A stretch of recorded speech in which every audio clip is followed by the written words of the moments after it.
ఈ some olympiad some అంటే ఇది. ఇక్కడ 81ని 3/4 రాసుకున్నాము. ఇక్కడ 32ని 2/5 రాసుకున్నాము. 8ని 2³ రాసుకున్నాము.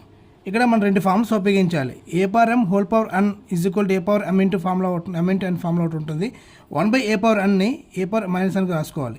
ఈ ఫార్ములా ఎప్పుడు వస్తామంటే ఇక్కడ చూడండి 1/2 ఉంది కదా, ఈ 1/a/n ఫార్ములా ఉంది. దీన్ని a/-nలో మార్చుకోవాలి, అంటే 2/-5లో మార్చుకోవాలి.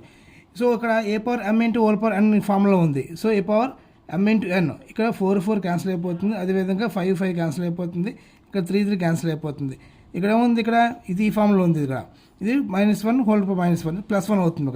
ఇక్కడ 3³ ఉంటుంది, 2² ఉంటుంది. a/m into a/n is equal a/m+n formula ఇది ఉంటుంది. ఇది సో టోటల్గా మనకి 3³ -2² +2² వస్తుంది. -2² 2 + 2 క్యాన్సిల్ అయిపోగా 3³ వస్తుంది. టోటల్ ఆన్సర్ 27 వస్తుంది.